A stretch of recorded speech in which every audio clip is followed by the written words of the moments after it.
folks, I'm Papa Boris, and I am ridiculously excited to finally start reviewing my games from Stage 3 of the 2025 Through the Ages World Championship. This actually finished like a week ago, but life, my basement being remodeled, weird work schedule, all got in the way, and finally, here we go. I've got an uninterrupted hour and a half. Hopefully the video won't be that long. Let's do this thing. So kicking off, this was actually the second 4-player game to finish, but I am going to do it first for narrative reasons. There will be a payoff. Just you wait till the end of the second 4-player game when all will become clear. But for now, let's go ahead and kick things off. Alexander is the first player in this game, and he decides to grab the Engineering Genius from the front row. I think that makes a lot of sense. Engineering Genius is one of those cards that I always used to love to take in the opening draft. I think I probably did it too much. It is sometimes reasonable and sometimes less so. I think in this case it makes a lot of sense because if you don't take it, if you take one of the leaders, then the second player gets a leader and the Engineering Genius. And yes, we know basic game theory. You don't want to screw over one player in the multiplayer game because then the other players benefit more. But on the other hand, this isn't actually costing Alexander anything to deprive me of it, so if it doesn't cost you anything, you might as well not give one of your opponents something. So I would have done the exact same thing here. And in a 4-player game, a lot of these cards are going to get taken, so a lot of this deck is going to come out, and there are still, 4 other wonders. So he'll almost certainly get a wonder and be able to use this Engineering Genius, and we're just chock full of leaders here. I mean, even if everybody takes a leader, he still gets a leader. I don't think there's really much risk in this case. Well, for me then, I'm going to grab a leader and this Patriotism, even though it is wet garbage. Since this is useless, I would have considered a leader from here as well, if there was a leader that I liked. And I also considered the Colosseum. It is the only wonder currently here, but by the same logic, just as Alexander is going to get a wonder, I'm sure I'll get a wonder. And I didn't really know much because even though this game finished second, both 4-player games began at the same time. So it was just like right away, here we go, this is happening. And I thought since I didn't really know much about my opponents, let's just be safe. Extra civil actions are really nice. Let's not, be contingent on getting science cards. Let's not be contingent on being able to fill up the hand with things. Let's just good, clean, simple, get an extra action and have as many options as possible in this game where I don't know much about my opponents except for the fact that they're probably stronger than me. The only one rated, I think, lower than me would be Matil, although he actually went up a lot. Big thanks to Weidenbaum for alerting me to the presence of a new ratings website, which I'll put in the description. It's very simple, TtARatings.com. And that website has ratings for me, and Matil has gone up quite a bit compared to his rating in December. So I think it's like a 1390 or something. Don't quote me on that, but he's also pretty strong, so I may actually just be the worst player here. And it seemed like, dicking around in the very first game was not the way to go. Okay, so I pass. Gandhi, who won his Stage 1 group that included my friend Dan. I was very nervous to see him here. He grabs the Colosseum and Ashoka, which is fine. Ashoka is a strong leader. It's one of those things where I almost never take him because I'm just afraid of the way that it sort of affects your playstyle. But it is really, really strong to make an extra rock every turn, and to make an extra rock and food every turn is honestly just wild for an Age A leader. So I think generally it's worth the effort. I would say that usually it is easier to activate him quickly if you are 3rd or 4th in the player group. If you're 1st and 2nd, then on your first turn, this is still all Age A stuff, so it can be a little bit harder to get going with him because Age A only has wonders, yellow cards, and leaders. And you can't take another leader if you have Ashoka. The wonder doesn't go in your hand, so you're just getting a yellow card. It's just a little bit harder to get the different card types to start getting going with this effect. So very reasonable from Gandhi. I would have picked Aristotle again out of fear of having Ashoka, but there's absolutely nothing wrong with taking this. So now Matil has his choice of leaders. He can get Aristotle, Cleopatra, and Caesar. It's basically all the same which of these you take, except that if you take Aristotle, you get a yellow card. And if you take one of these two, you don't. I might have picked Cleopatra here, but it's just because I really like Cleopatra. In Weidenbaum's videos, I noticed he does not particularly like Cleopatra, which is one of the 100,000 things that I would ask him about, if we were friends.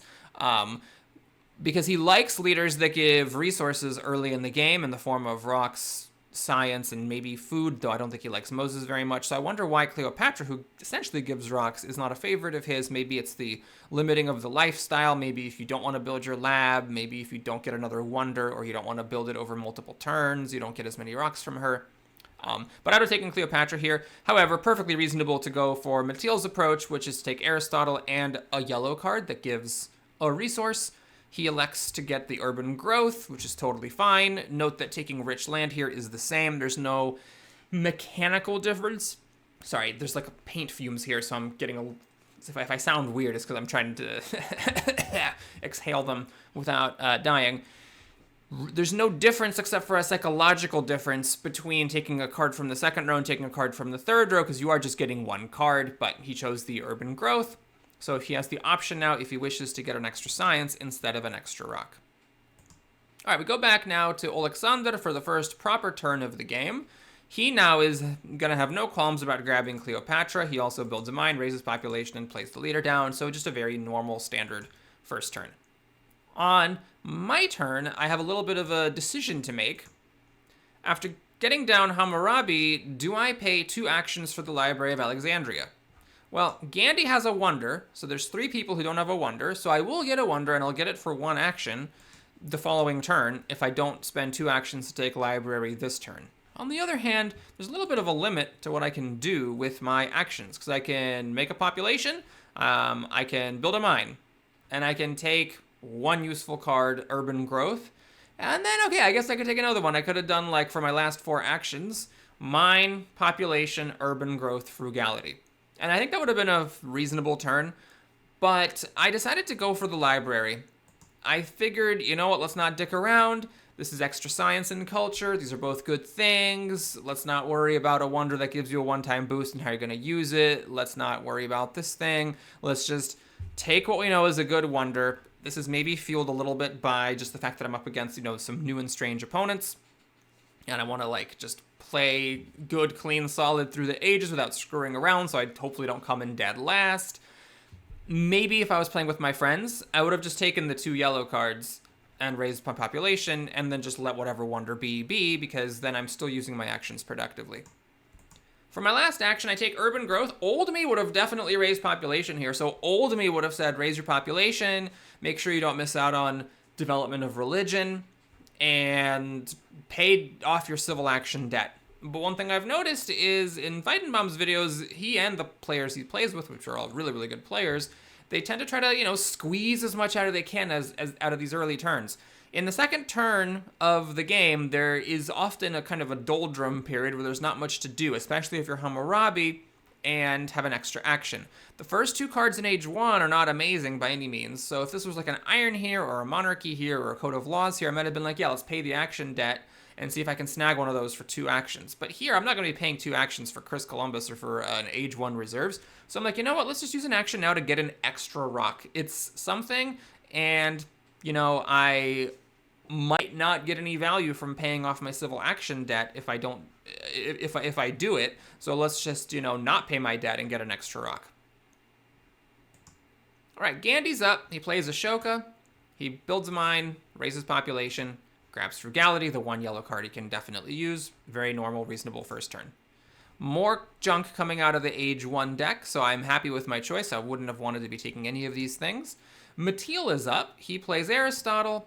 And he pays 2 actions for Stonehenge, which is interesting. So at this point, I and Gandhi have a wonder. So he could have just waited for one of these to float down to him. I haven't calculated this precisely, but on Alexander's turn, he's not going to be taking cultural heritage, like almost no one takes this, and if he takes frugality, that's already in the discard slot. So these wonders would wheel to him. Whichever one Alexander took, the other one would get there, because nobody can take these leaders. Everybody already has a leader, and you can't take another one once you've already taken one of a given age. So I was a bit surprised to see him take Stonehenge for 2 actions. I personally wouldn't have done this, but on the other hand, you might say, well, what do you do with your 4 actions this turn instead? So he spent one action to play the leader. You can, let's say, build a lab and raise population. And then what's your fourth action? Well, if you take frugality, the wonders slide a little bit closer to the end, so that might be scary. Although I think they still make it like if Acropolis is here on Alexander's turn, here on mine, and here on Gandhi's, Matil still has either one. Although, let's see if, okay, let's actually, I should have done this before I did the video, but let's do a little bit of calculating. Let's say that Alexander takes the Acropolis. So then the Stonehenge, if you take frugality, is here on Alexander's turn, and then it jumps to here on my turn, and here on Gandhi's turn. Yeah, it still makes it back. So I would have just taken the resource, but I can also understand someone being like, hey, you know what? I just don't want to dick around. I want to make sure I have a wonder. I'm Aristotle. I want the science to help research more science stuff. Let's just take it. And then for his last action, he plays Rich Land. He decides to go for rocks instead of the early lab, which I think is fine because this wonder, you know, if you want to build it quickly to get the science, quickly to power out this monarchy, for example, having more rocks would be helpful for that. I think that if there wasn't like a high value target for Stonehenge's science, I would have preferred to build a lab here and just get an extra science as Aristotle. Alexander is up. He pays one action for the Acropolis, so he gets the last pick. And this turn from Alexander honestly was mind-blowing to me. What he did, I would like have never thought of in a million years. So this is just a really eye-opening moment in my development as a player through the ages. What I would have done is, hey, I'm Cleopatra. There's like nothing to think about here. We build a lab. We take the wonder, and then, you know, either use engineering genius to build the first stage and take frugality, or take frugality and raise population, or take frugality or raise population and play engineering genius. You know, you have three things you need to do: take the card, raise pop, play engineering genius. You've got two actions. Just pick your favorite two of the three. But what he does after building a stage of the wonder is he grabs the printing press, which I never would have thought of, for two actions. A printing press is a card I barely take for one action. Because it's like, well, the way I see it is, you know, everything has to go right. You have to have the extra actions in science to take it and build it. You need to have workers because you're going to run out of workers. If you know, put workers on here, you need workers for your army. You need workers for your second lab. You know, you run out of workers really fast. So his wonder is not giving him a happy face. It's not giving him a yellow token. It's not giving him extra workers, so you don't have the workers to spare.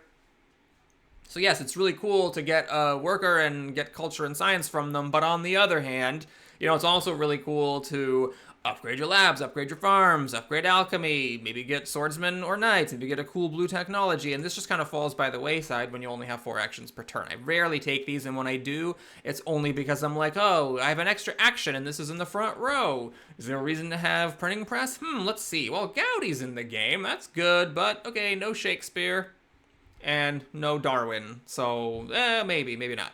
Like, that's the way I see it. I don't even take it with the intent of building it quickly. I take it just as like a for later kind of a speculative gambit if I have nothing better to do with my actions. So I was completely blown away by this move, and we're going to see what Alexander's plan is with this. And if you're a good player, you're like, Boris, this is actually really obvious. It's sort of a no-brainer, and you're just bad at the game.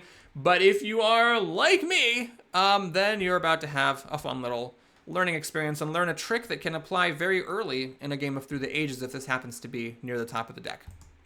All right, so my turn. And I decide to take Monarchy for 2 actions. Monarchy has this interaction with Hammurabi where you can do a revolution with it and then use Hammurabi's power to still get an action. This helps you get at a corruption or just, you know, take an important card if it's in the front row or do an important thing. So since this is really early and I've got the philosophy of like not dicking around, let's just be simple. Let's just make sure we have lots of civil actions, and surely that can't be too bad. Now you might say, well, Papa Boris, why not take the iron? Iron is also a thing you don't want to take if you were trying not to dick around, because having more hawks is good. And that is true. I did think about the iron. My thinking eventually was, there's 2 copies of Monarchy, and they're both here, and if I don't take it now, it might not be there.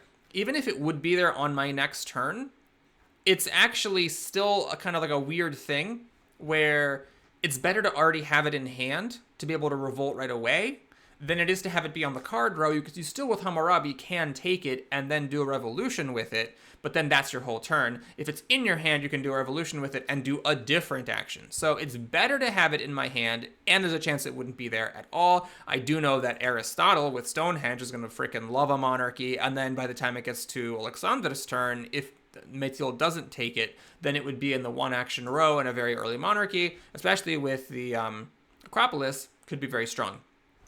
So I just wanted to have this in my hand, and there's 2 other copies of Iron, so I figured since there's 2 other copies of Iron, but no other copies of Monarchy, this is the one I'd prefer. Besides this, I raise population twice, and I use Hammurabi's extra action to build my second lab. I go into consumption. I used to do this all the time. Now, after watching Weidenbaum, and my opponents, I'm noticing a lot of people stay in consumption for longer. I used to have a friend, I still have a friend, Patrick, who would play into this a lot, and he would stay out of consumption a long time and hoard food, and I was always wondering about that. It seemed to work out well for him. He has, I think, a pretty even record with me, but a winning record considering the fact that when we began playing, the game was new to him and it wasn't to me, so he caught up and I think basically has a winning record against me if we just take a look at like back when we were both developed players from that point on. But I was like, well, it's just a weird thing he does. I don't know how he makes it work, but now I'm seeing a lot of other people do it as well, and it makes sense. You get more food by not getting this worker into a happy spot where they're not even doing anything. For me, it was a matter of like paying action debt, not ending up with a hoard of food that you then have to spend to avoid corruption when there might be other things going on that you want to do. But on the other hand, you are missing out on a lot of food. However, in this case, I did it because I want to be out of corruption so that when I play Monarchy, I'm not corrupt. And so that if there is a card that comes out that, let's say, gives me food or rocks, I will be corrupt, but I won't be corrupt too much, and hopefully I'll be able to fix the corruption with the extra action I get from Hammurabi. Gandhi's up. He takes Chris Columbus, which is not something that you usually want to do, but I think this is the correct play. I think that if you're going to take Ashoka, you should do this. Columbus is kind of an annoying leader in a way, because if you don't get a colony in like your first 2 draws, especially like a good colony, no one wants to, use Chris Columbus for a friggin' historic territory. But like if you don't get a good colony, he's sort of a gamble. I've had a lot of games, and I'm sure you have as well, where you take Columbus and then no colony ever shows up and he just dies at the end of H2, and then you're very sad. So taking him early is very risky. But then again, like that's kind of the Ashoka lifestyle. Like you are playing a little bit risky. There's a high chance of reward, but there's also, there's not a high chance of reward and a high chance of failure. There is a chance of a really big reward and a chance of a cataclysmic failure. You should do it because it gives you a card that you want to keep in your hand for a long time and that provides a different color. Columbus is not the leader that you want to like slam down immediately after you get him, which means he sits in your hand, which means that he's perfect for Ashoka, making it a lot easier now for Gandhi to get an extra food as well as an extra rock. Besides this, he grabs the iron, which makes sense. This gives extra production from Ashoka, now an extra food, and it's just, it's a good technology. Once he's got the science for it, he's going to love playing the iron and upgrading his labs. He also grabs a rich land to help with the iron. Makes sense. Personally, I would have preferred to build the lab here, but there's nothing wrong with taking the rich land to make the iron easier to improve. All right, Metil is up. So he raises population, grabs masonry, and knights. He passes on the monarchy. Now, the way this game is going to go, I know there's going to be some people who are like, Boris, you have no business offering commentary on Metil's moves. All right, Metil dunked around you like he's Nikola Jokic and you're a toddler. You have no business commenting on the quality of his play. So I don't know if this is a mistake or if it's not good, but just speaking from a purely personal level, I'm not a huge fan of knights. I don't see the need to pay 2 actions for knights. There's another copy of knights. If you want to pay 2 actions for knights, you can probably do it later. Of course, there's a chance that, someone takes the knights and someone else takes the other knights. There's still a 3rd copy in the deck that you can get some time. I don't see the urgency to play this soon, especially not for 2 actions to take it. And there's a monarchy here. Monarchy is really good. This early, when you have Stonehenge and Aristotle to give you these like one-time science boosts, getting it down for an extra military action and a super early extra civil action seems really strong to me, and that's what I would have gone for personally. And then with your last action, then you could have built a lab and gotten your science going further. But Metil wants the knights, and we're going to see the knights are pretty important later. So, it's not necessarily wrong. I'm very, very cautiously saying simply that I would have done something different. All right, we're up to Alexander. Alexander seeds the first event. We all get some free science. And now it's time to see what this printing press thing was all about. Notice, by the way, he had 5 science, so he did not need the 2 science from the event to do this move. He would have just been at 0 now instead of at 2. He researches printing press, And then he builds one. So he's actually not losing a worker here. He builds a printing press instead of his second lab. That's the mind-blowing thing. And I was just really wowed by this. I'm going to try to keep an eye out for this in my games from this point on, because I think it's a really fun trick. Now, yes, he did spend 3 actions taking and researching printing press, as opposed to a lab, which you could have just built without having to spend 3 actions to prep beforehand. But it's not really 3 actions, because in the first and second turns of the game, especially when you're the first player, there's a bit of doldrums where there's not that much to do, and so it's the opportunity cost of those actions is not really that great. He didn't give up that much for these 3 actions, and now he's generating extra culture. And on top of that, you know, we don't have Shakespeare and we don't have Darwin, but we do have Gaudi, and that's reason enough that printing press is really strong. He's already got 2 different building types for Gaudi. He might have 3 if we get development of religion. He's got a 3 cultural leader there who makes all his urban buildings cheaper to research. He's like set up and getting a cultural lead on the rest of us. So I thought that was a very cool play.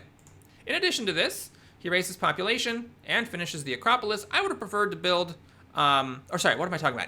Scratch that. That's exactly what I would have done. Great play, great play. It was worth considering taking Monarchy, because once you pass on it here, it is gone. So he could have done that instead of building the Acropolis, or he could have done that instead of raising population. You know, with the discount, it costs the same now as Code of Laws. I would have preferred that myself. I was a little surprised, actually, that both Matil and Alexandra didn't take the Monarchy, but when you watch this game replay, you'll see that what Matil and Alexandra do is pretty effective. So their strategy is not necessarily an unworkable one, and they let the Monarchy go. All right, on my turn, I'm not going to cede the foray, because I have no expectation of being the strongest, especially as Hammurabi, where I'm drawing fewer cards, have less flexibility on building units and copying or playing tactics. So I don't play an event. I do revolt for Monarchy for 2 science, and then I have an extra action. So I could have used an extra action to get out of corruption if an event had shown up giving a resource, but luckily I don't need to worry about that, so I can do whatever I want. And what I want to do here is take cultural heritage. I have 6 actions a turn, so spending 2 actions to get 2 science just seems really fine.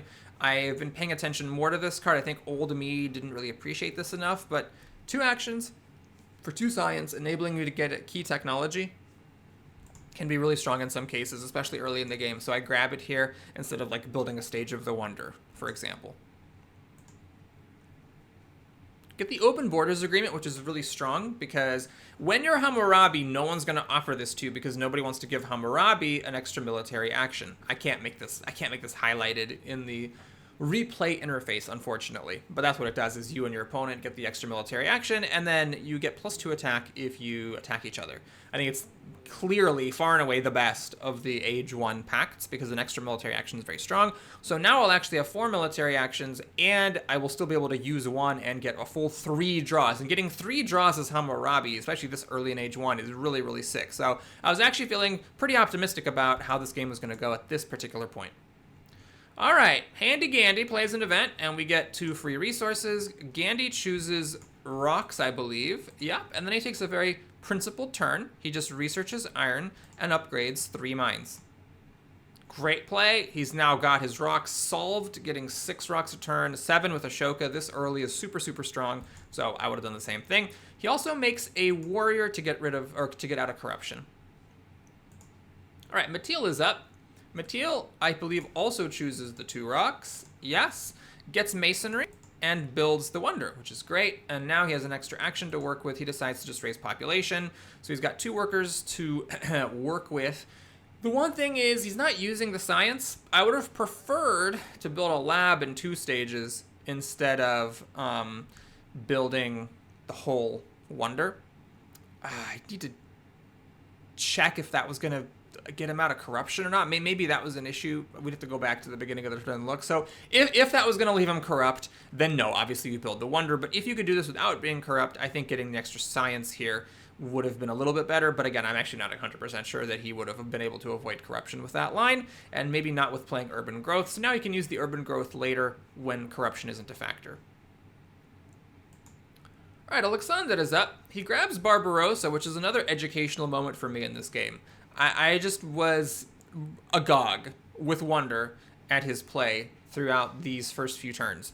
Barbarossa is another one of those leaders that I almost never take because he, yes, gives you an extra food and a rock, and yes, you get workers out of your pool with military actions, but then you don't have that many military actions in Age 1, usually, and that means you're drawing fewer cards, and eventually, you do have a hard time pulling workers out of here, so he's kind of like a take if desperate type of a leader, or take if nothing else is around, or if just like there's nothing better to do, that kind of a thing. But he takes Frederick Barbarossa really aggressively. I mean, there's still a cache of great leaders here. You got Jan von Shishkebab, Jones good, Eleanor's a fun leader, Saladin I am learning is a good leader, and I've been an idiot for ignoring the leader who gives an extra civil action. So there's just like a lot of great stuff out there. Gutenberg is the only clunker of the bunch, but he takes Barbarossa now, and I think this is the correct thing to do. It's like the printing press thing. I would have never ever seen it if I had been in his position.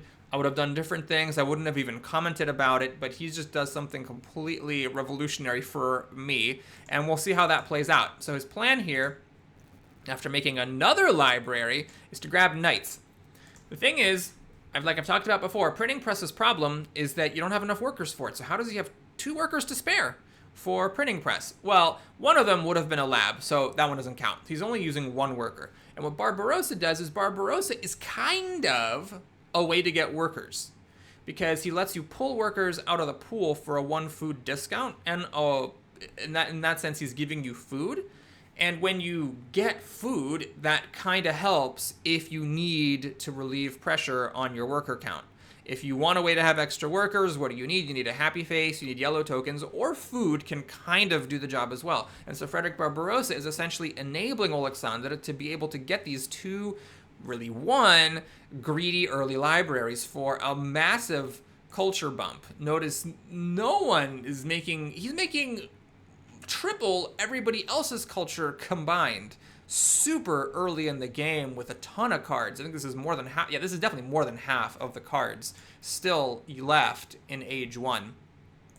And that's going to give him a big leg up, but he's not really punished for it. He's not paying anything for it, because he's going to compensate for the lack of workers with Barbarossa's ability.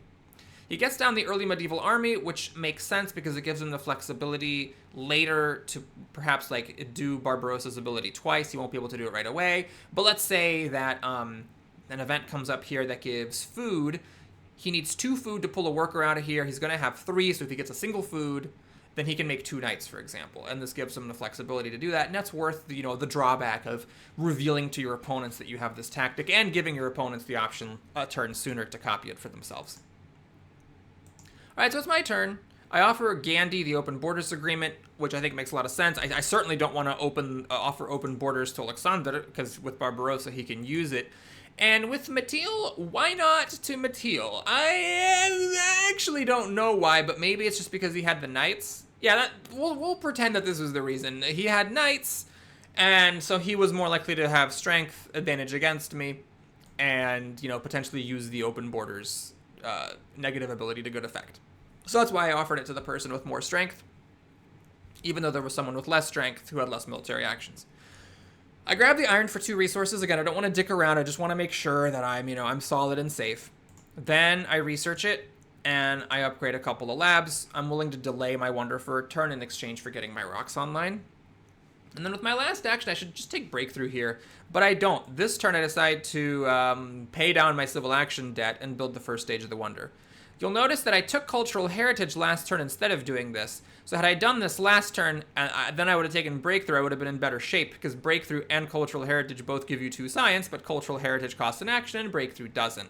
I think I should have just taken the breakthrough here. Even with the library next turn, I'm still making 3 science, and yes, that's more than the 2 science you make normally from your 2 labs, but science is a really valuable resource. I think it was worth paying 1 of 6 actions that I have per turn to just get an extra 2 science. But I go for the action debt. I'm nervous to not pay my action debts 2 turns in a row. I build a stage of the wonder, and I pass the turn. All right, I get a vast territory. This ends up being a really important card in this game, so put a pin on that one. We're going to talk about that more later. All right, Gandhi gives Matil a naval trade agreement, so now Gandhi gets +1 colonization, Matil gets 2 extra blue tokens. This is one that I see offered a lot and rejected a lot, but Gandhi finds a way to actually get it accepted, so credit to him. He raises population twice, then he builds a second lab, and he takes bread and circuses, which is reasonable. This triggers Ashoka's third different card, so for an extra food per turn, very reasonable turn. I may have done the same thing. I will just point out, what do you do here if you don't have Ashoka? Well, you probably take Breakthrough for 2 science, but, there's this pressure from Ashoka to sort of do weird moves, like take Columbus, take Bread and Circus instead of 2 science. It's correct when you have Ashoka, but it's like psychologically I prefer not to put myself in that position where I have to make weird moves to get the most out of my leader. All right, so now Mateel is up, and he has an interesting move here. He builds a lab, and he puts the castle under construction. I'm not a huge fan of this, and I know, it's going to work out pretty well for him, and so I shouldn't maybe comment, but I'm not a fan of this line. I don't like putting an Age 1 Wonder under construction when I have to wait 2 entire turns worth of production to be able to build it. This thing costs 9 rocks. Also, there's Alchemy here, which is just super valuable for Mateel to additionally increase his science when he's Aristotle. On the other hand, you might say, well, he built Stonehenge, got 6 science. Does he need more science? Is that a pressing, crushing need right now? You could argue that it's not.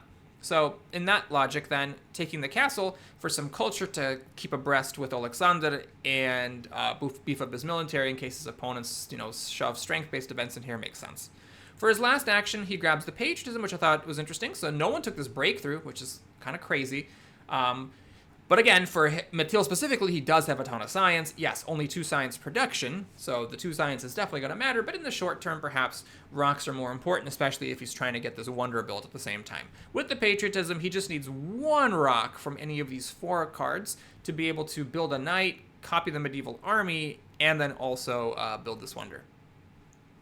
Something to consider here is maybe... Oh, hang on a second. Beg your pardon. Never mind. Shh. He didn't say anything. All right, we're back to Alexander's turn. He does not play any events. He has 6 rocks saved up, and he's got Cleopatra, so he starts the university, which makes perfect sense. He builds a stage. He plays Barbarossa. He researches knights, and he makes a knight. So now he is living the dream. He's got good science. He's mauling us on culture, and he's got the highest strength. The one thing that is lucky for the rest of us is he didn't have an event to play this turn, so it seems like he didn't draw playable events, so at least we're a ways off from getting brutalized by strength-based events. But now I and Mateel need to worry about these aggressions. I do have 4 military actions, and I have a defense card, so I could leave it be and just accept a 5 strength loss that I can ward off, but you still don't want to throw all your cards away against someone who's 5 strength ahead of you when you're this early in the game. So an enviable position for him. He's going to fix his science, get even more culture, and he's got huge strength at seemingly no cost. Basically, once he gets his food and rocks fixed, if he gets that early enough, he's going to be in just a ludicrous position.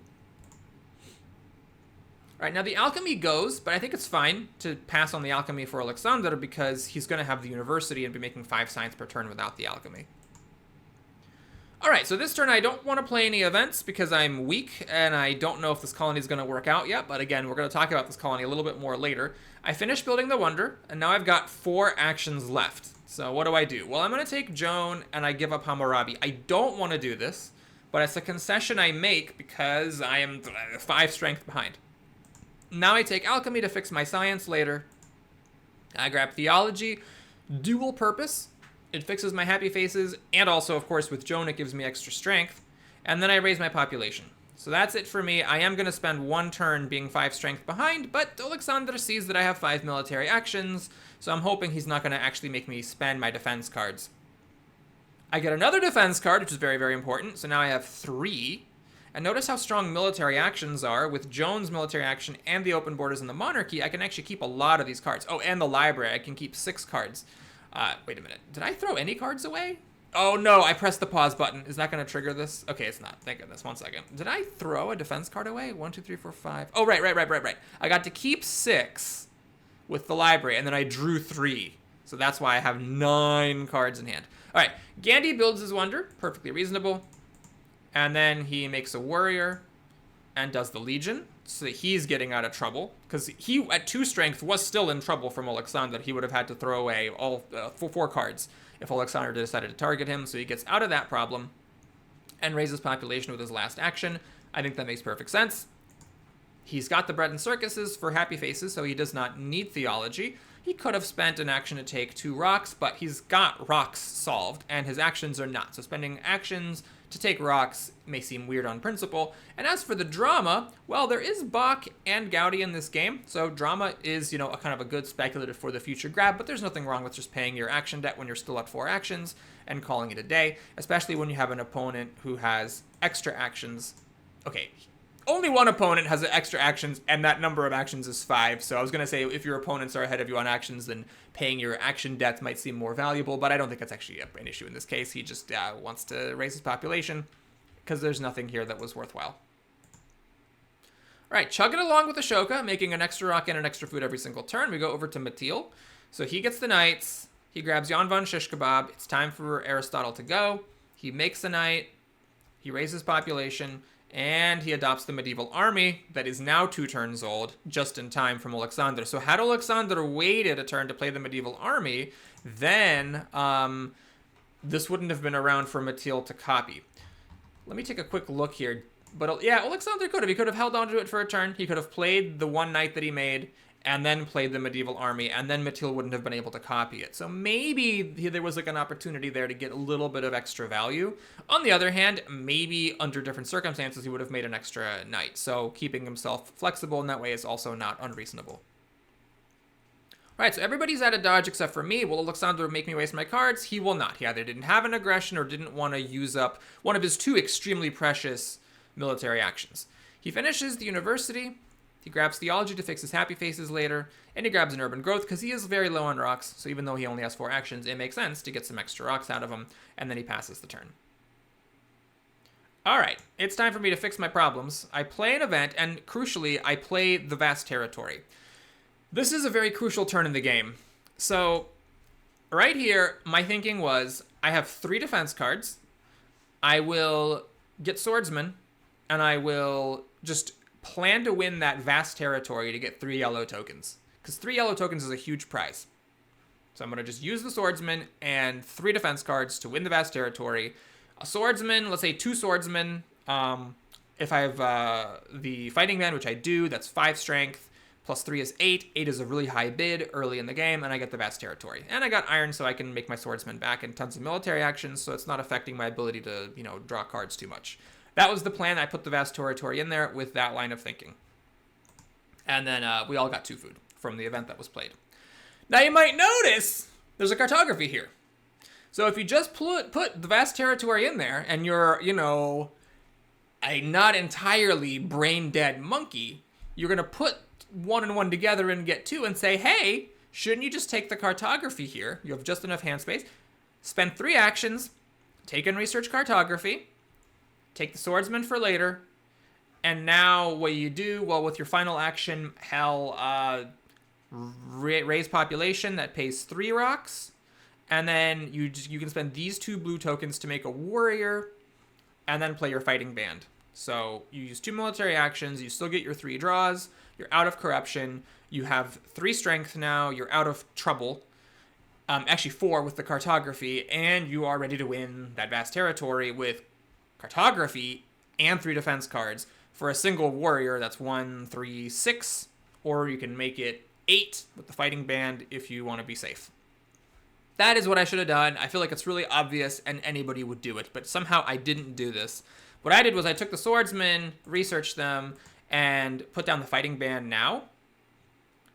And then I upgraded my final lab, finished fixing my economy, raised my population. But look, I'm playing patriotism here, right? Like, I'm not using anything amazing with my action. This is just an action that I spent for a rock. AJ patriotism, you're just happy. It doesn't even matter if we get to H2 and it's tossed out of your hand. Like, it really isn't even a valuable card at all. So I wasn't doing anything amazing with my actions here, just kind of maintenance stuff, raising population, whatever. I could have easily had the time and space for cartography here. And that was a momentous decision. This turn, putting the vast territory in there and then not taking cartography was just a moment of insanity. And I just want to talk a little bit about psychology, because psychology is so important when you play these types of games. You know, you can lose and then you can be upset and you can blame your bad luck and that your opponents did silly things or that the universe did silly things or whatever. But I think it's much more productive to be sad that you lost, but then also look for opportunities to improve, and then to be delighted when you find out that you did something incredibly stupid. It's like, okay, well, if it seems stupid to me now, that means that I understand why it's correct, that I should have done something different. And if it's so obvious to me that it seems dumb, that means I really understand it. So in the future, I'll play better. And if you don't like losing, the best thing that you can do is learn how to get better, and then you will lose less often. So a very important learning moment there. I also want to point out, if you have an excess of military actions, I have 5, building a swordsman or a warrior in one turn and then upgrading him to a swordsman later actually doesn't cost anything. As long as you're not getting down below 3, you're still getting your 3 draws per turn. So doing it over 2 turns is free. Unlike, for example, building an urban building it for 1 action and then upgrading it later for another action. That does cost an extra action, but you don't necessarily experience costs the same way with military actions. All right, Gandhi's up. He plays an event. We get a free population, which is great for everybody. He plays Christopher Columbus, which is interesting. Maybe he was afraid of the age ending. I think with 11 cards, you're pretty safe, but he had an idea here. His idea was he's going to build Taj Mahal. Like, literally right now, he's going to build it. That was his turn. Play Columbus, get the 2 action discount for Taj Mahal, put it, build it, and it's interesting. Obviously, Taj Mahal is not like a beloved wonder, but I respect this move a lot. His opponents, are making 4, 2, and 2 culture, and he's making 0. So that's going to get out of hand pretty fast, and he's, keeping up with the Joneses, getting an extra blue token, which, okay, doesn't get him out of corruption on this particular turn, but will be helpful later. I think it's a very reasonable play, and he does build another warrior to kind of be ahead of 2 people on tie breaks, and he passes the turn. All right, Mattil gets his patriotism out of the way and makes another knight.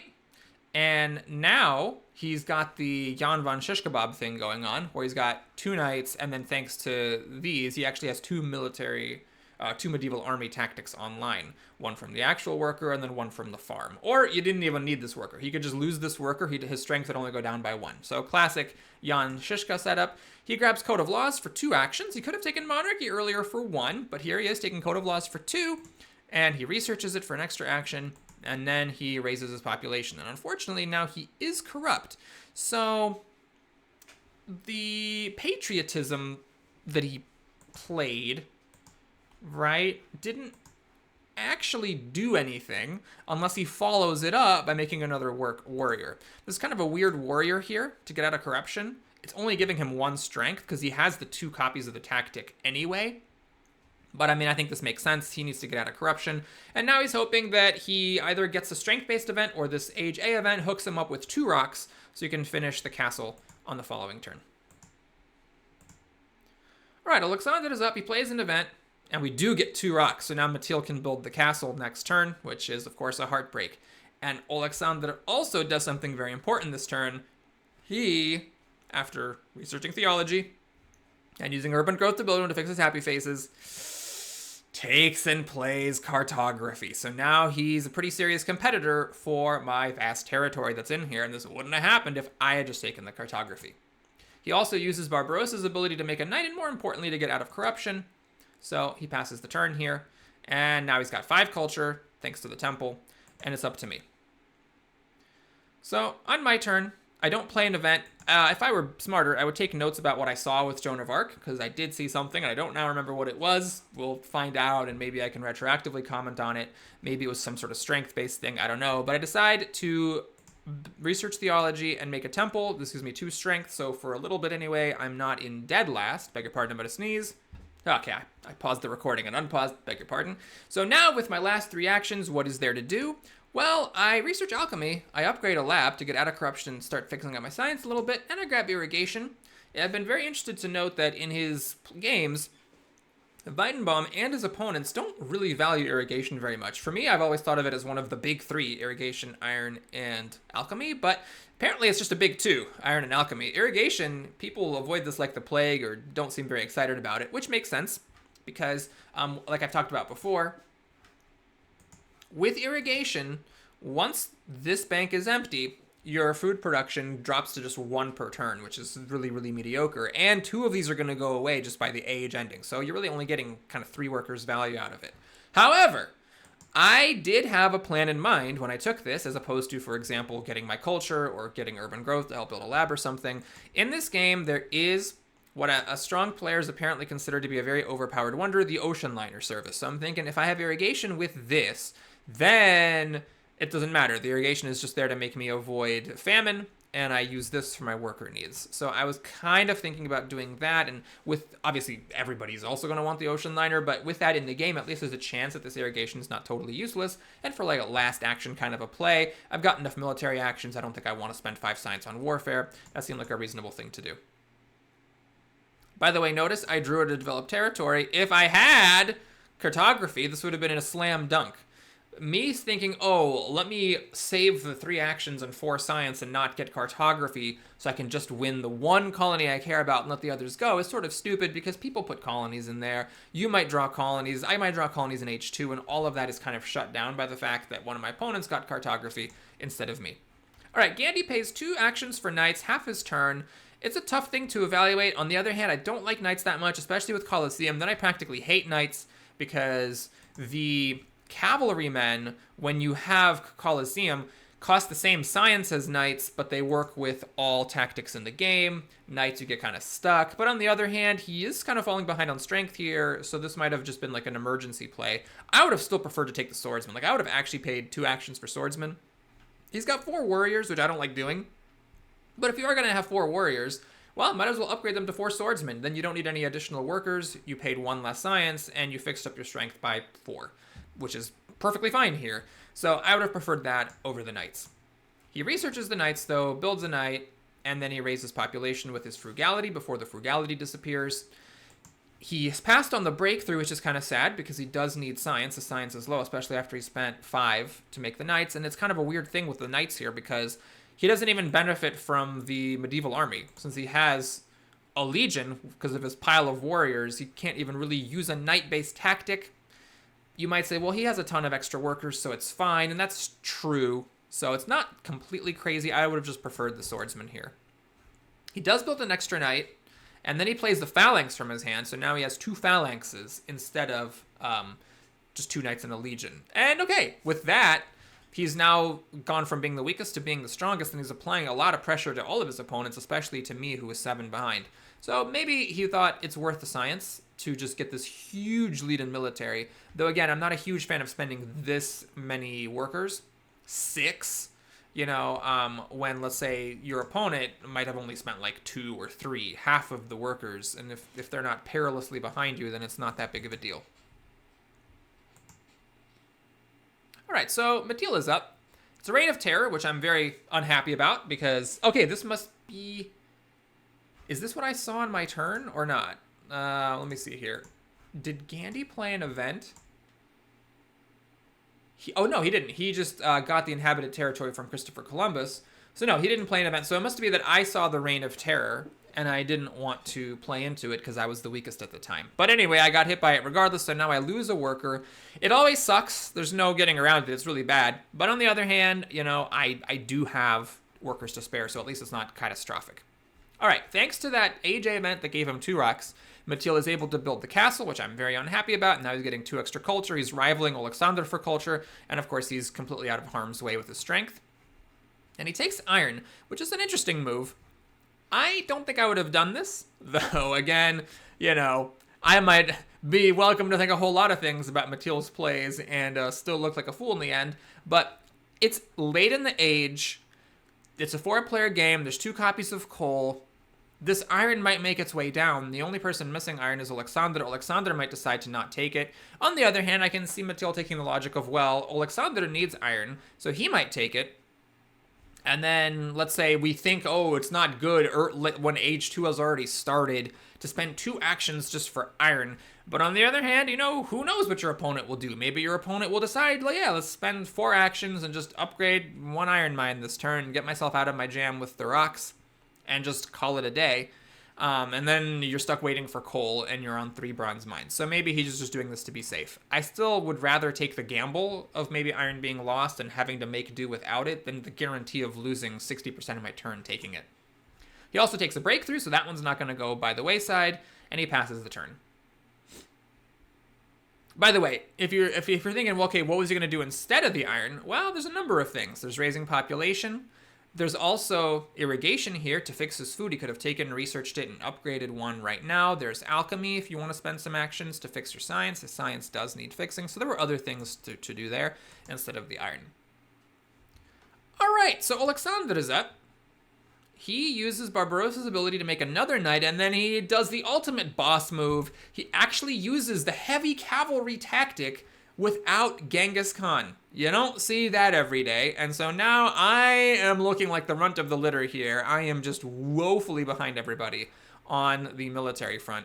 He grabs the irrigation to fix his food at some point, grabs warfare to fix his military actions at some point. He gets the warfare down, and then he also gets the irrigation down. Someone left a comment about people like researching cards without building them on the same turn. I don't think that's bad. I've also seen Weidenbaum himself and some of his, top caliber opponents do this as well. It's paying off your civil action debt if you're sure that you're going to use it next turn. Doing something that you don't care about just to avoid researching a card if you know for sure you're going to research it next turn and upgrade it. Like, yes, there is a cost to that where you're less flexible in case circumstances change, but I think there's absolutely nothing wrong with researching it here because he does need to fix his food. 1 second, please. All right, sorry about that. Alexander's turn is over, and we're back over to me. I play an event, I see the wealthy territory, and I win it, which is a little bit ambitious because maybe it would have been better for me to wait for that vast territory that's in there instead of taking this random thing when I'm already really behind on strength. But I figure if I can do it with one swordsman, it's worth it. So I bid, and I'm kind of surprised that I win it because Alexander would have just needed one of his knights and a single defense card to pull it off. But I guess he didn't have it, perhaps. So I win this kind of surprisingly. I get some blue tokens, which is nice. I rebuild my army. And at this point, I make another swordsman and research irrigation, fix my farms. So now my science, rocks, and food are all moderately fixed. What to do with the final action? Well, I grabbed the engineering genius. The reason is that I'm still thinking about building the ocean liner service, and that'll reduce the cost from 10 to 7, which is a big deal. So I grab it. Now at this point, I could copy this legion and get 1 extra strength, but I figure, I don't need that. I'm 5 behind everybody. I've got 5 military actions. I don't need 1 extra strength. Let's get those 2 draws. I don't want to throw 2 draws away for 1 strength, but I forgot something, which is that I have an open borders agreement with Gandhi. So he's not 5 strength ahead of me. He's 7 strength ahead of me. And then, enterprising young man that he is, he takes advantage of this.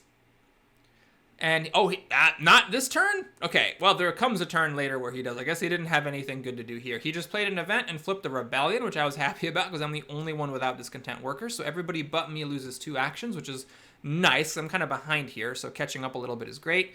For his 2 actions, Gandhi just builds a bread and circus to fix his happy faces, 1 turn too late, and then he passes the turn. He could have taken alchemy, but I think it's also fine to wait on scientific method since you are in age 2. Had he had 2 extra actions, maybe grab swordsman, grab alchemy, who knows? Raise your population to get out of corruption. So that rebellion hit him pretty hard. All right, Matil is up, plays an event. It's the vast territory, and now I'm kind of in an awkward spot where if I bid for it, then Alexander can just absolutely roast me. So I do bid a little bit, but Alexander gets to take this vast territory for a warrior.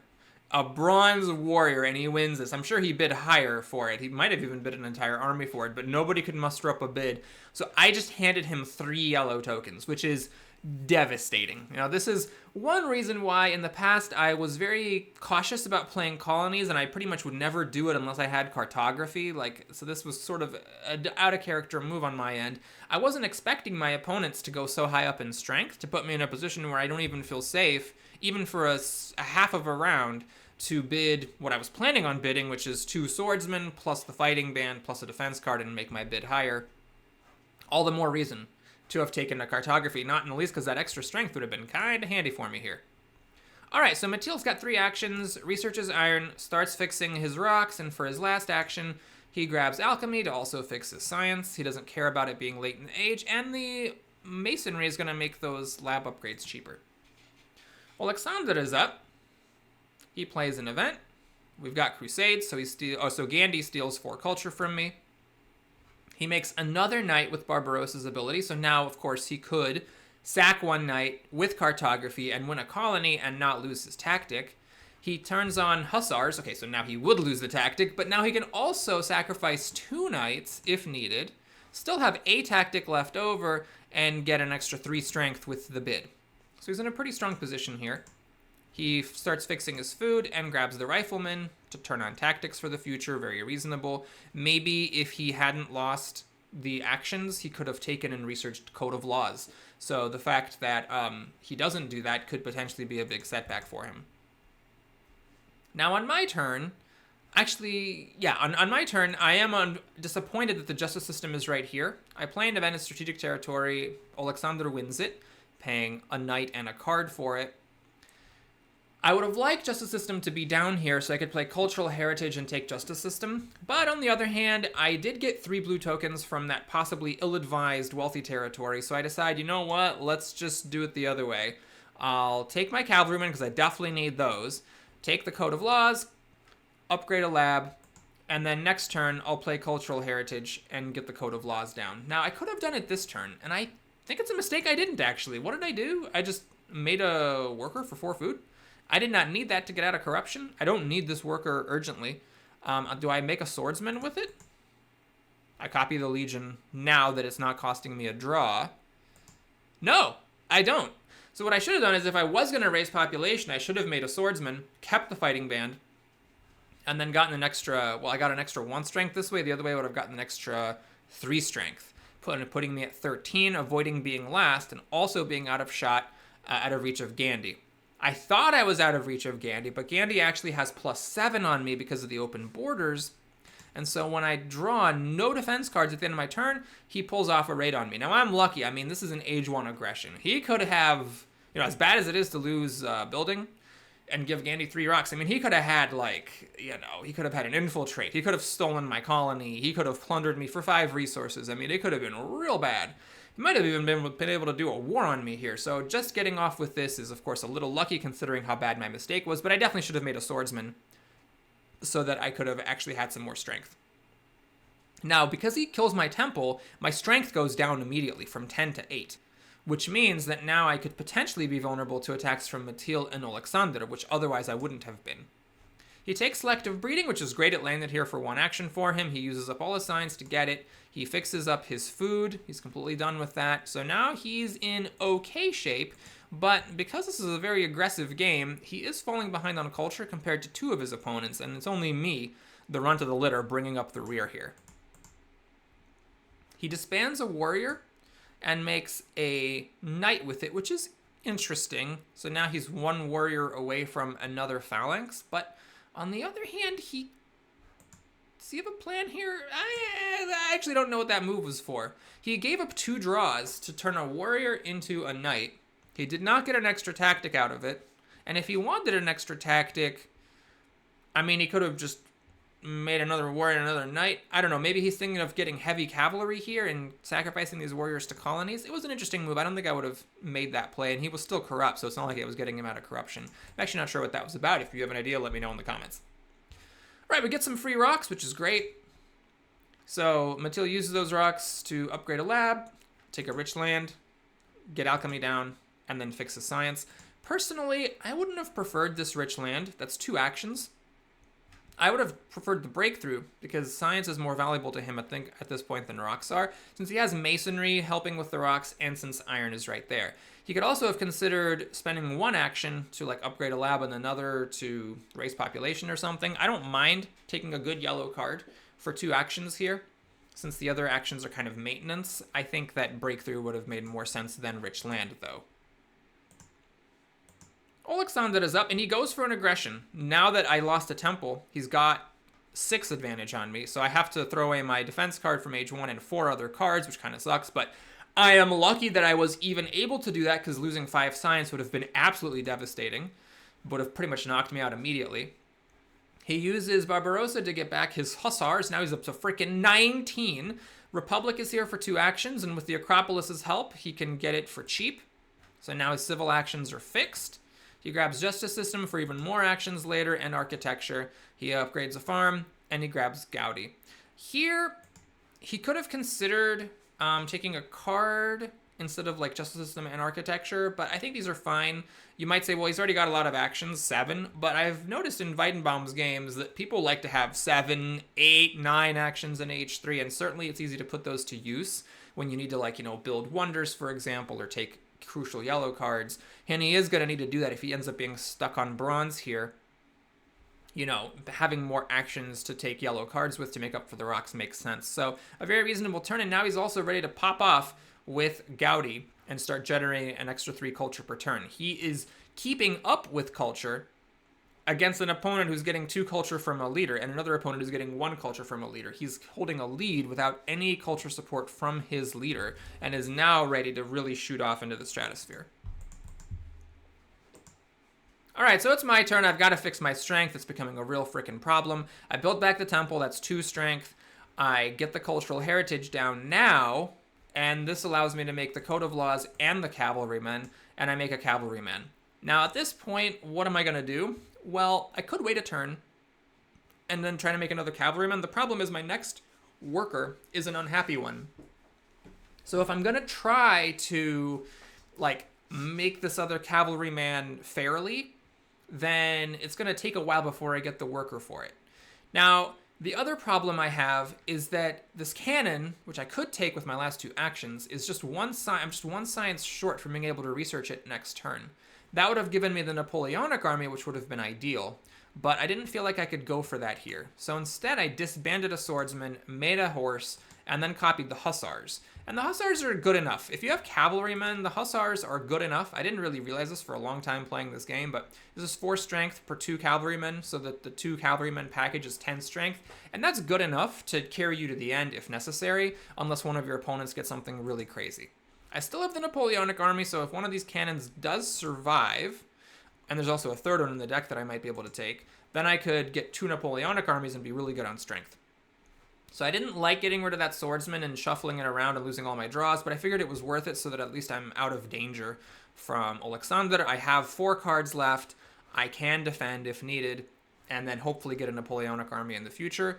And maybe I should have just taken the cannon anyways with my last 2 actions. That could have actually been a good thing to do, as we shall see. But I decided instead to take Breakthrough and Opera because Breakthrough is science, and I need science, and there is Bach in this game. So Opera is very strong with him. I've been influenced by my friend Paul, who said that Opera is like his favorite card in the game, and he bases a huge amount of his strategy around it. So I'm like, all right, it's working for him. He's winning our games. So let's get the Opera here, so at least I have the option later to turn resources into points. All right, so Gandhi's up. He puts Kremlin under construction, which makes sense. He has very low science, so it's hard for him to get a constitutional monarchy going. This is a way to get some extra actions. He has a happy face to spare for the moment. He grabs some extra science as well, and he passes the turn. Mattila's up, adopts the phalanx, which is interesting, because now that is giving him some extra strength, and he's using these with Jan. On the other hand, we are in H2, and he's going to need a different leader at some point, so then it's going to go away. So I don't know if it was worth using up 2 draws here, but it does give him, instead of 2 medieval armies, 2 phalanxes, it's 2 extra strength, so he's now ahead of Gandhi instead of just behind, so maybe he figured 2 draws are worth it to not be last. He grabs the rifles, he grabs efficient upgrade, and he grabs a constitutional monarchy to fix his actions at some point. He also upgrades a lab. He's 1 science short of constitutional monarchy next turn, but I don't know he could have done anything about that. So he'll have to wait a couple of turns, or he can do a revolution to constitutional monarchy next turn. All right, so the cannon, this is very frustrating. 2 copies of cannon slide down to Alexander. He flips an event and steals a worker from Gandhi.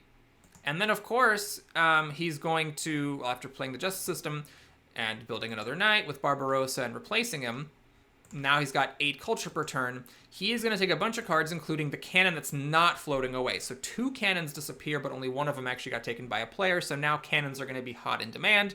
And I, who was hoping for one of the 2 copies of cannon to wheel, was very sad to see this. He also grabs coal for 3 actions, which is the kind of thing you can do when you have 8 actions in H2. And now he's guaranteed to be able to start fixing his rocks. And then he's really going to have no weaknesses. Fine science, dominating culture, winning on strength. And once the rocks are fixed, there's just no stopping this guy. All right, on my turn here, I play an event. I see the knowledge of the ancients is safe to play, so I grab it. We all get some free science. And now, Mateel actually is going to be able to get the constitutional monarchy without a revolution. He was at 11 and went up to 14, 3 science from his 2 wonders and the knowledge of the ancients. I pay 2 actions for strategy because my military actions are actually bad. It just doesn't look that way. I have 5, but 1 is from open borders and 1 is from Joan. So I'm really only going to have 3. And if I am going to try to catch up this game, which I think is important to think about since I'm behind on culture to everybody at this point, like if I'm going to steal it, it's going to be maybe Napoleonic army and some airplanes, and I need military actions to then be able to also declare a war. So I figured the strategy was very important here. I then make kind of an inconsistent move. I spend 3 actions to research, make a worker, and build an opera, so that now I'm actually generating more culture than 2 of my opponents, and I'm stemming the bleeding a little bit against Alexander, though the bleed is still severe. So is that correct? I mean, I could have waited for Bach. That would have saved me 2 science researching the opera. On the other hand, what exactly else is there for me to do? I could have maybe taken Wave of Nationalism, then I can switch to this, and then get 6 rocks and make a cannon. So there were other things for me to do there, but I thought, you know what, let's just start making some culture, and then hopefully I'll still be able to pursue the war path if necessary later on. I grab architecture, but I'm not really that keen on thinking I'm actually going to use it with only 5 science per turn, so that's just more of like I didn't have anything else to do with my action. All right, Gandhi plays an event.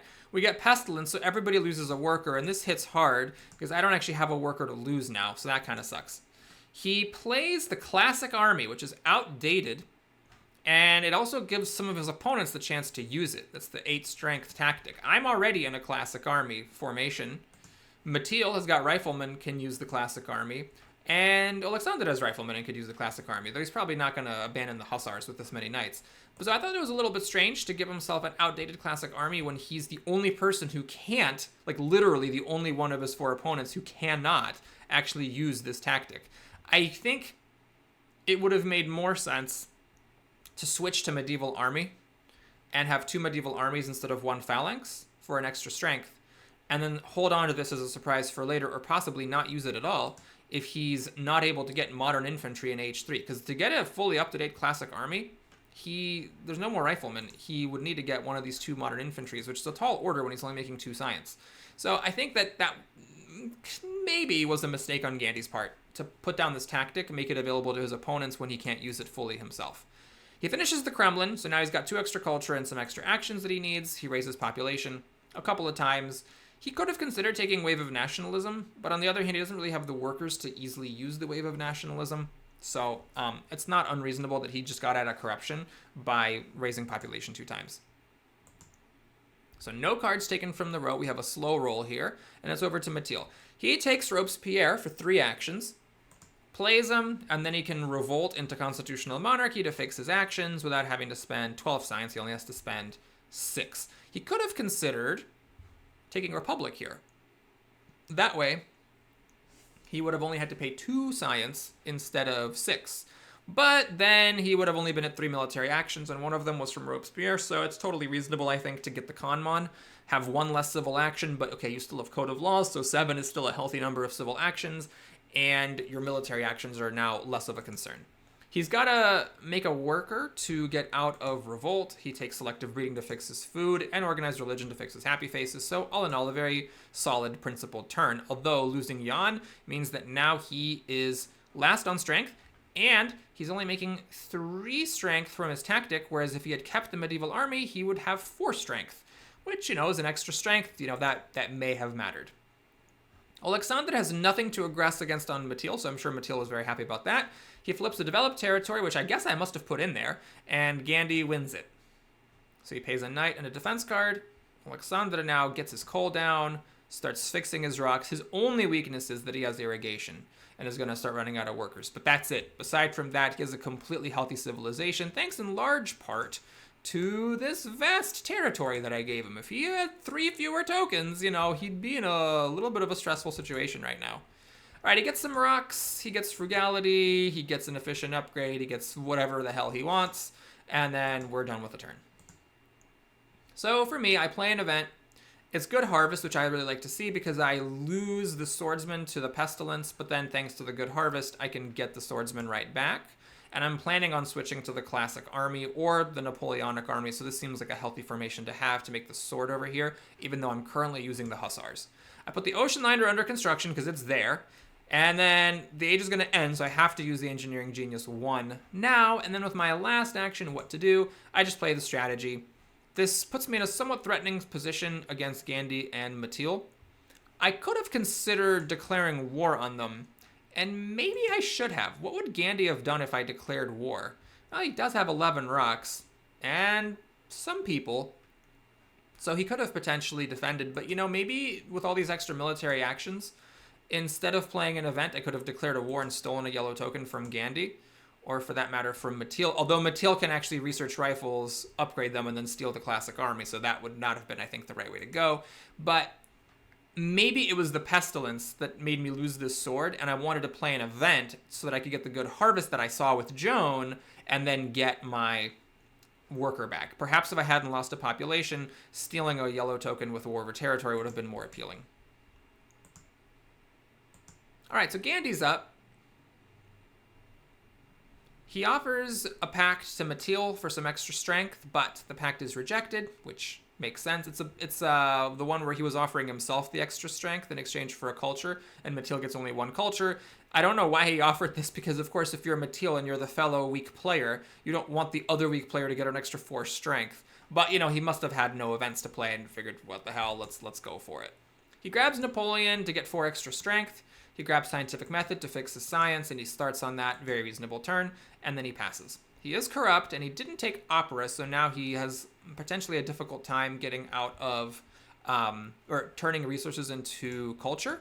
But on the other hand, he does have 5 culture per turn from 2 wonders, and, thanks to having done that, he has some flexibility. He's keeping abreast of everybody except for Alexander, so, he's in position to get 2nd place very easily, potentially, and maybe even overtake Alexander if he gets the military to roll the right way. All right, Matil spends 2 actions for team sports, which is interesting because he already has a happy face solution in the form of organized religion, but he has a lot of extra actions, and he decides that what he's going to do with those extra actions is get team sports instead of organized religion. That's extra strength as well as happy faces, which he does need. He researches rifles, and then he gets to steal the classic army and suddenly goes from being the weakest to being the strongest, and now he takes the patriotism and upgrades his last mine. Now, I was happy to see that he didn't go for, Opera here. Oh, never mind. What am I talking about? At this point, everybody's taking an age 2 leader. I was happy that Gandhi took Napoleon instead of Bach, but with Gandhi taking Napoleon and Matil and Alexander already having had age 2 leaders, it means that Bach is guaranteed for me. So I don't actually care about the Opera. Never mind. We go to age 3. I lose Joan of Arc, which is kind of sad because I lose an action now playing Bach. And then there's Raiders. And because Matil just jumped up in strength, I am suddenly one of the 2 weakest, which sucks. Alexander, I'm not going to analyze his moves too much now. He is just rolling in culture. 12 culture per turn at the beginning of age 3. It's just absolutely nasty. His civilization has really only 1 weakness, which is that he's about to run out of these yellow tokens. When on irrigation, it means that he's going to start running out of workers. So perhaps it's possible that he's going to have a little bit of a tough time keeping up with an army if people start driving up their strength.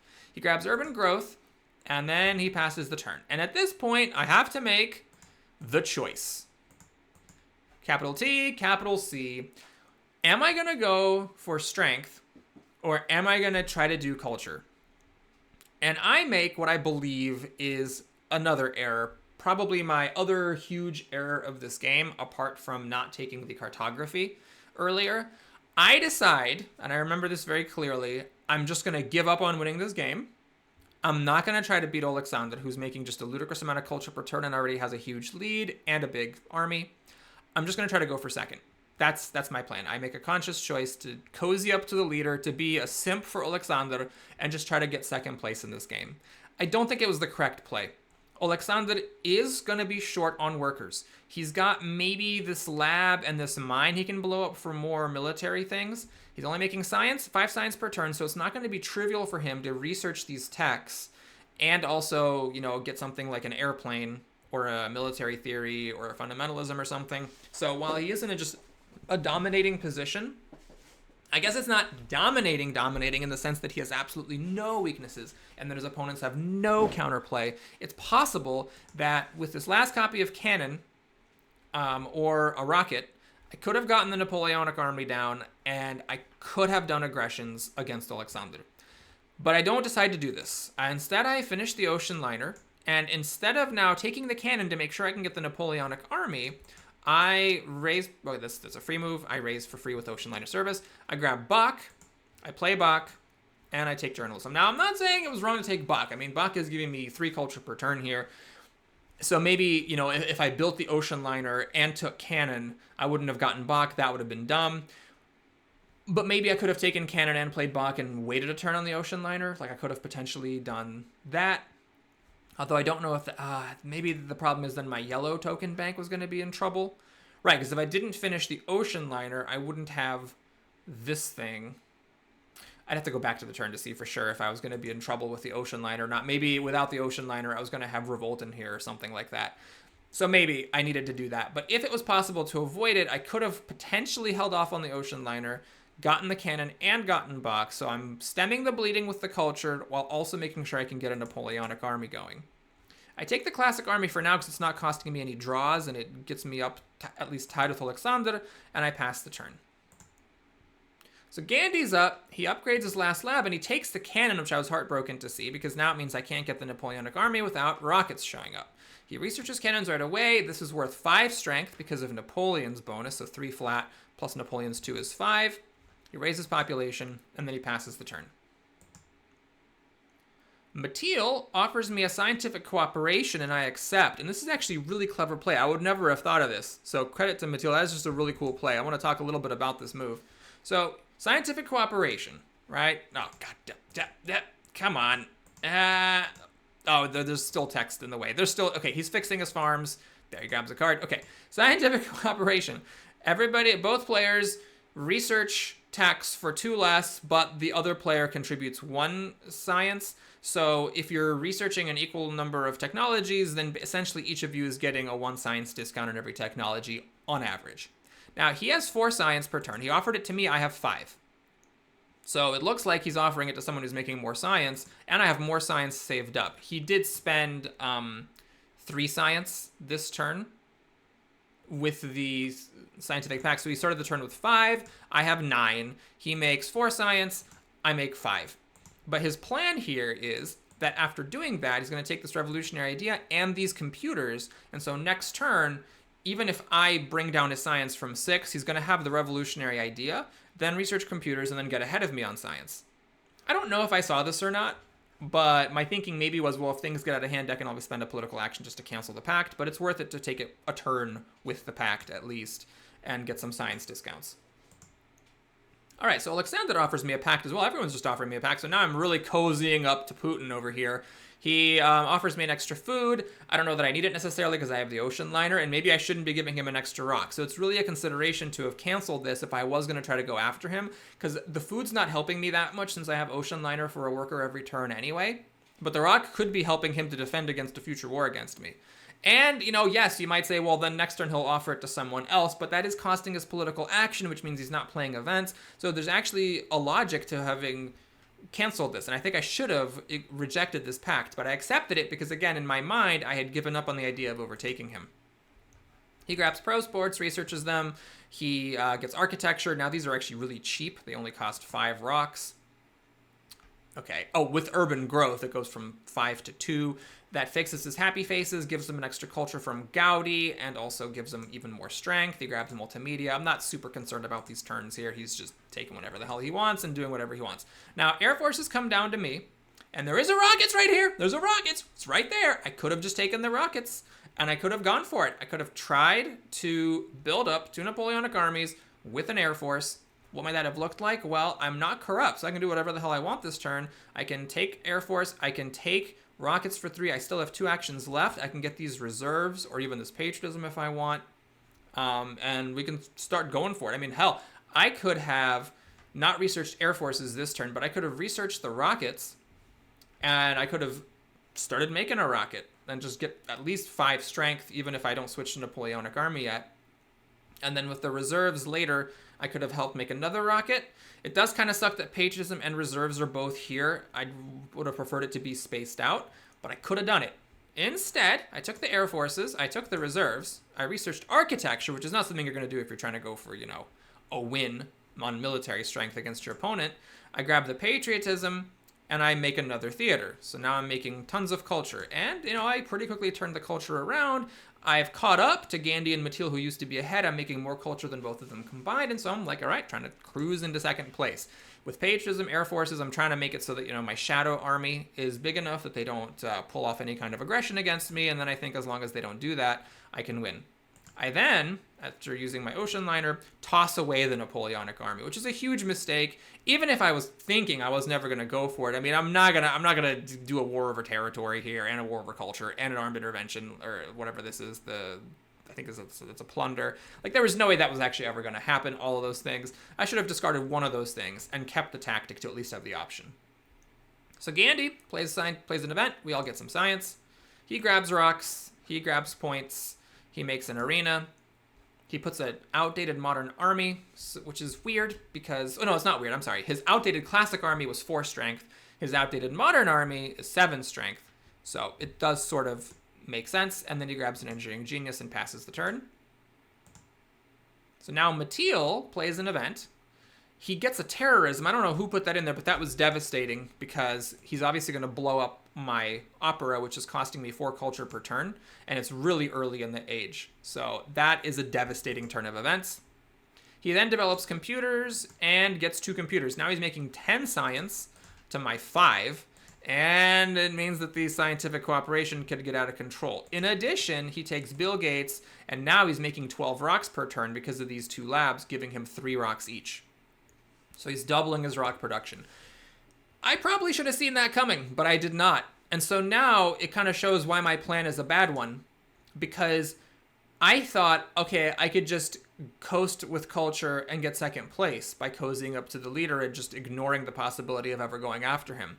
But I totally underestimated the potential of Matil to shoot up his rock production and now cash in those rocks for points, which he does, I think, very admirably in this age. Had I kept open the option of doing a war, at the very least, I could have potentially done a war against Matil, if not Alexander, and then I would have been able to steal second place from him. So I still could have had the opportunity to get second place, even if I went for the military, think about maybe stealing the game from Alexander line of play.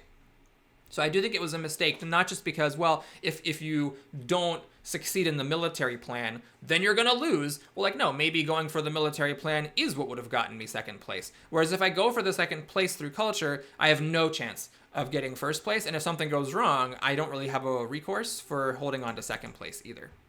Beg your pardon, I'm in the wrong screen. Matil takes the air forces, of course, which makes sense. Gets some science and passes the turn. So now he's got 17 science with 10 science per turn, and the scientific cooperation pact looks pretty bad. We all get some food. I get the least. I have the fewest happy faces. He makes a theater. I mean, it's just stupid here. He makes another theater.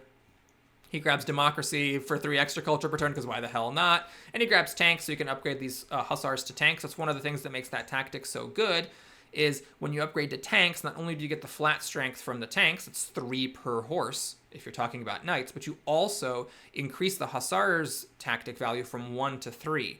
So upgrading 2 tanks actually gives him 8 extra strength without having to spend any additional warriors or workers. And again, as long as nobody goes up to some crazy high strength, it is completely adequate for the entire rest of the game. So on my turn, I'm feeling a little bit uncomfortable. I play an event. I should have probably canceled the pact. And this vast territory comes up. I don't even want to win this thing. I don't need more workers. I've got the ocean liner. I don't want to spend the rocks to build a worker back because I just value every single rock now. But yeah, I didn't even bid all my defense cards. I was just like, this guy and 2 of these.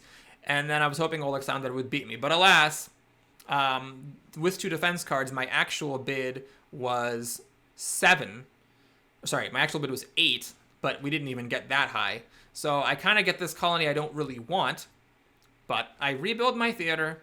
I grab the patriotism.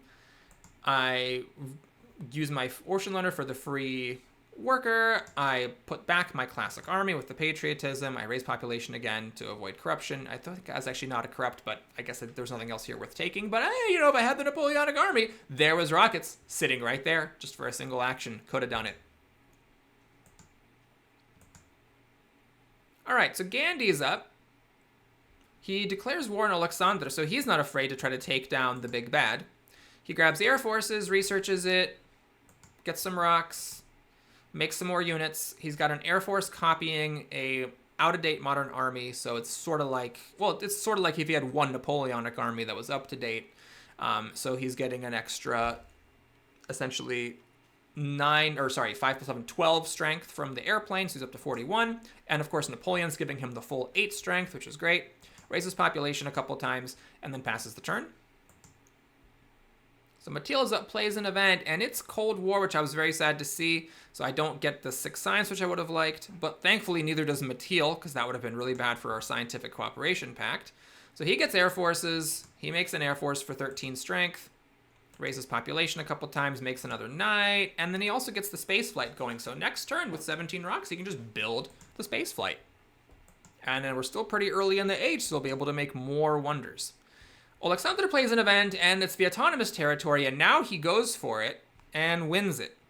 And this is a big deal because he's going to pay a knight, which costs 3 rocks, and choose the 5 rocks option from the territory, which nets him 2 rocks. And those 2 rocks are really important. He's got a war declared against him.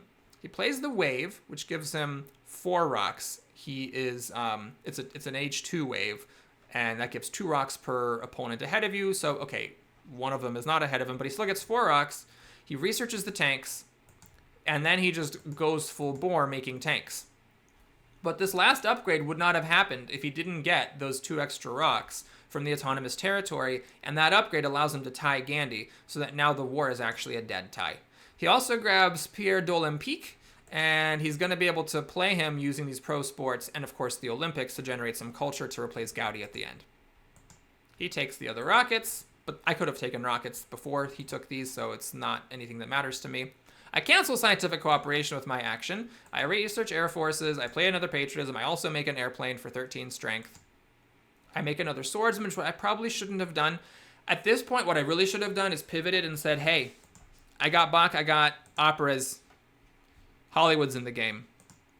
I should try to make it so that I can build a Hollywood. And spending 3 rocks on a swordsman for 2 strength doesn't really seem to matter very much, especially 34 versus 41. I'm 7 behind. I have a defense card. I should have just let that ride. And I should have taken these reserves so that I could have, had, let's say, 8 rocks on reserve in my hand.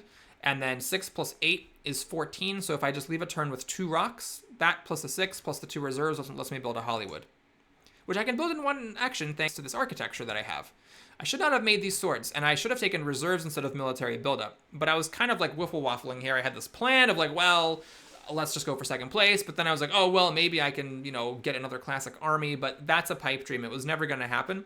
So not taking these reserves was maybe like my 3rd crucial mistake this game. I raise population, use my ocean liner, and I pass the turn. Gandhi is sad to see he's not taking any culture from Alexander. He takes democracy, finally fixes his actions, gets some more culture, he grabs revolutionary idea and a military theory and some movies, and then he gets 4 culture. Matil is up. He plays an event. It's impact of technology, which honestly is lucky for me, because if it had happened later, that would have been even worse. As it is, I'm pretty lucky to get by just losing 4 strength to the people I'm fighting with for 2nd place. He builds the space flight to take 2nd place now, and he's ready to make another wonder here. Here's Hollywood. So it came out early enough that I could have made it, even with Bach still being around. After playing Frugality, he grabs an Urban Growth and a Reserves, which makes sense. Getting extra rocks is very, very important. And Alexander is up. He plays an event. This time we see the food event. This is pretty much a wash. He gets multimedia down. He grabs a revolutionary idea. Of course, he'll take reserves. He'll take an upgrade. It's whatever. He doesn't even use one of his actions. It's fine. And on my turn, I cozy up. to Putin, and we each get 3 strength. So my figure is I have impact of strength. Maybe I can play it and use this 3 strength to try to steal some extra points against Gandhi and Matil. And also Alexander having 3 extra strength might make it so that like he's beating one of them for second or for third or something like that. So I'm thinking of maybe I'm going to need those points to hang on to my second place. I grabbed Gandhi so that nobody can declare war on me. I think this is too conservative. Like I think I had enough Shadow Army. I didn't need this. I should have just taken Churchill because he makes an extra culture per turn versus Gandhi and can also increase my Shadow Army, making it even less likely that my opponents would declare war against me. And I really think I should have just put Hollywood under construction here. Had this been a reserves and had I had 3 extra rocks, I may have even been able to like make another opera because these only cost 6. Let me see. If I had 3 rocks, I'd be at 11.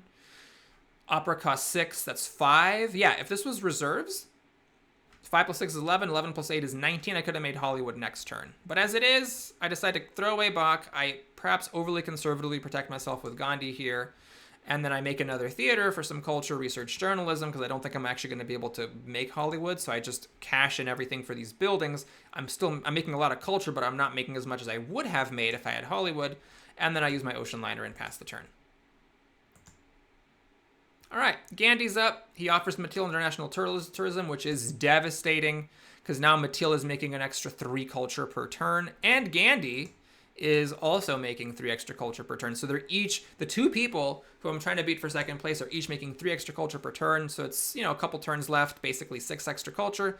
He takes the Churchill that I left for him. He throws out Napoleon, so he loses 8 strength, but he then takes modern infantry. He raises some workers, a lot of workers. He takes these tanks. So he's going to cash these out for points with the Colosseum, and then he passes the turn. All right, we hit H4, so this is now Matil's second to last turn, and everyone else gets 1 more turn. Notice what he does. Thanks to Bill Gates, after playing an event and getting this. Luckily, remember, Bill Gates does not count for this. This is just kind of a wash. He plays an arena for free with the urban growth, takes the Empire State Building. He's beating us on 2 categories, rocks and science.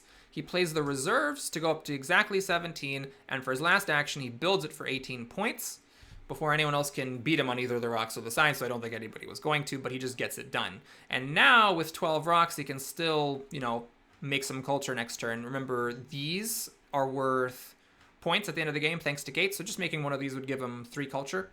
Or if someone leaves him a movies, he could make a movies for 4 culture.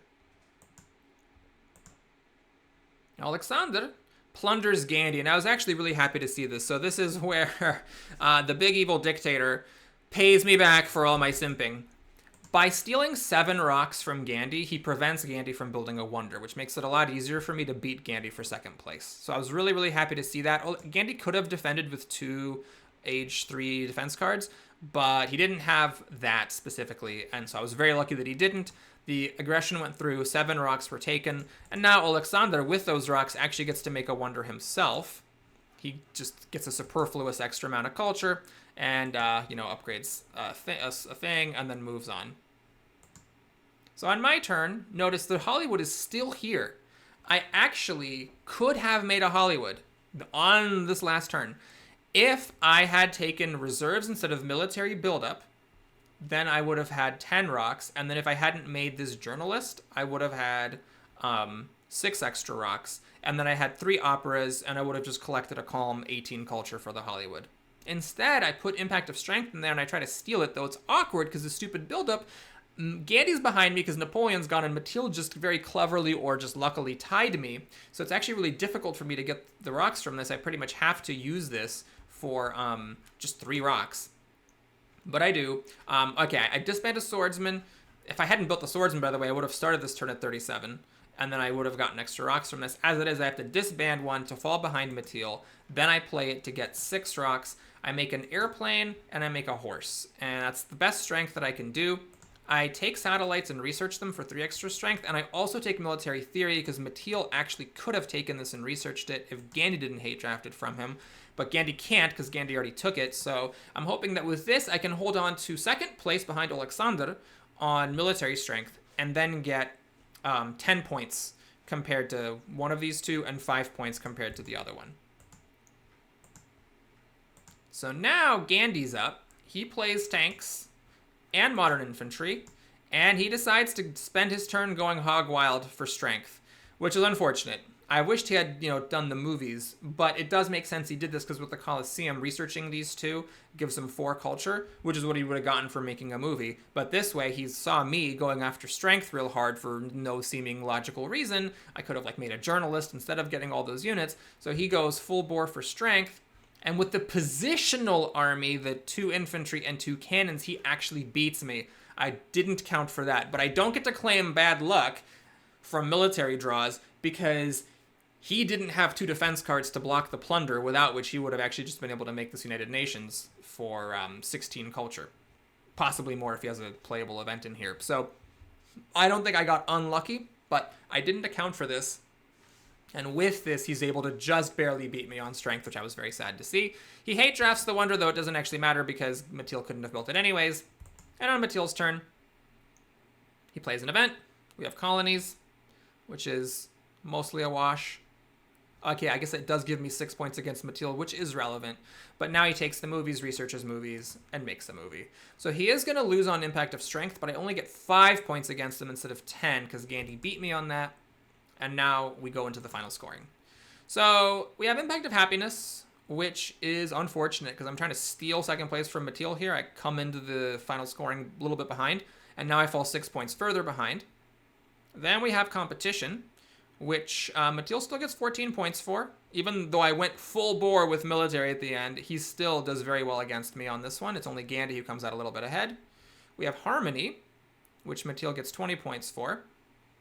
I get 20 as well, so I don't get ahead of him. I'm still 11 behind. Then there's the wonders. Matil built a lot of wonders with gates, so he gets further ahead of me thanks to that. Gandhi gets ahead of me as well, though he is behind, so I'm able to stay ahead of him. The balance is not good for me either, so now I'm 20 points behind Matil. It's probably not going to happen. Here's my impact of strength. Even if I'd gotten the full 15 points, I still wouldn't have caught up to Matil here. So definitely a failure of strategy, and I'm actually lucky to have gotten third because if Gandhi hadn't gotten plundered and made a wonder, he actually might have been able to beat me. Now, I'm not 100% sure about that because he did do other things that scored him points. I might have still beaten him even if he had gotten, say, the 16 culture from that United Nations. But if the plunder hadn't gone through, Alexander wouldn't have been able to build the fast food chains, and he would have gotten Gandhi would have gotten more than 20 points for the fast food chains, so it's a close call. I am lucky to have gotten a point from this game. Now again, this game actually finished second, so why did I pick to do this game first in my analysis? Well, when we come back tomorrow and review the other game, keep in mind that Alexander absolutely decimated us, coming almost 100 points higher than the second place player. And the games were played simultaneously. So I knew, and in this game, we knew that Alexander was going to win way back, even at the end of age 2. It was pretty obvious he was going to win this game. So in the other game, at various points, including at the end, certainly, I knew that Alexander was the opponent who won the other game and got the full 6 points. So we'll keep that in mind. It ends up being a significant fact in the story of Stage 3. But for now, thanks for watching. Please like and or subscribe, and I will see you again soon. Take care, everybody. Oh, yeah, there's also the 6 points from Gates. So I actually was more than 20 points behind Matil at the end.